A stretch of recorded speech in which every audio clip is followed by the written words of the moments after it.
I think out of all the practice problems that we've done so far, this is the best one. Here's why. So a rhino flies 300 miles east in 15 hours. So this was our initial distance in 15 hours. Nothing too crazy. But then it also flies 200 meters west, or miles west. This is another distance. When you have more than one, you can do D1, D2. Same thing over here, delta T1.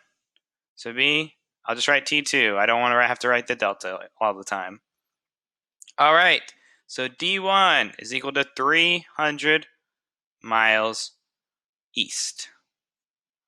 D2 is equal to 200 miles east, or west, sorry. If we were to draw this, the rhino flies this way for 300 miles, and then it travels backwards 200 miles to end up right here. I'll change the color. Hopefully you can see blue okay. That is disgusting.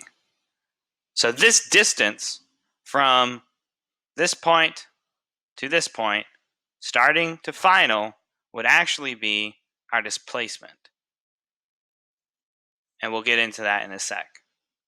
All right, T1 is equal to 15 hours.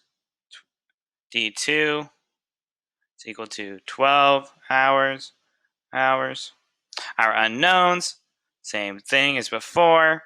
Average speed, average velocity, both S is equal to question mark, V is equal to question mark. We can come down here, write them again just for your own sake. In this case, in order to get velocity, we have to add one more equation. It's not that tricky.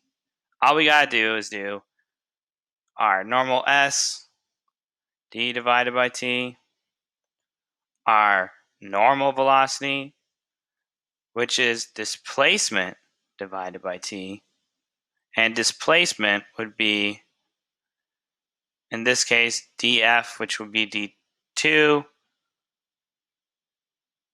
or, d2 minus d1. Either way, all we really got to understand is that we are 100 miles in that direction. Okay?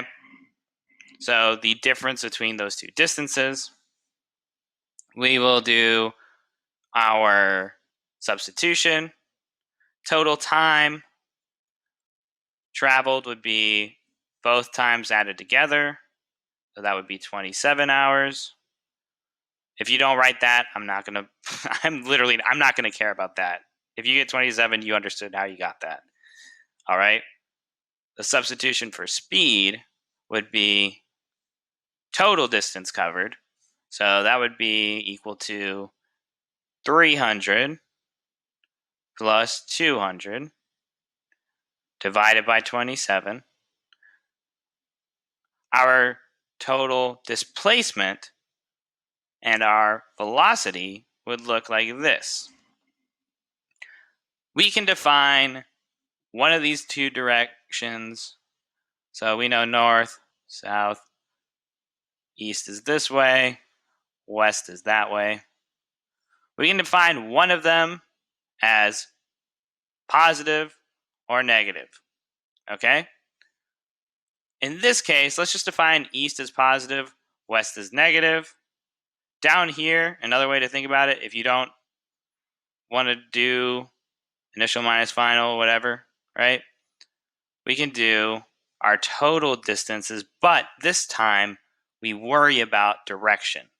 So if we say 300 is positive and we say 200 is negative, we would write it as 300 plus a negative, I'm running out of room, 200, which is the same thing as minus 200 divided by 27.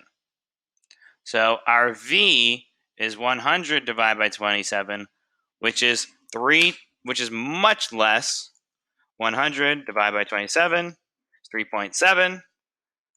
500 divided by 27 is 18.5. Okay? Do you kind of see how they're different? I didn't want to re-record everything again. So instead, I'm just going to do a little thing at the end and also include our bonus word of the day.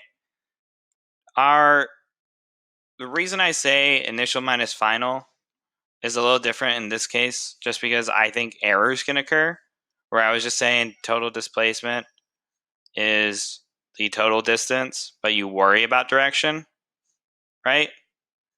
The reason you do that is because, unfortunately, by flying 300 meters east and then flying back 200 meters, we have a little bit of a discrepancy with these numbers. If we were to see it graphed, it would be a lot easier just to do, oh, he flew 300 meters east and then 200 meters west. And we could see the difference between our starting point and our initial point very easily. But unless you get the visual correct, we can also just think about 300 as a positive, 200 as a negative, and then just add those two numbers together. Whereas with total distance, we don't care about direction. We just want to know how far in total they traveled. So we would just do 300 plus 200. Okay? And your mystery word for this is Bingo. That's the name of my dog. Bingo, or Bingo, was his name-o. Bingo. Just bingo. Bingo. That's it.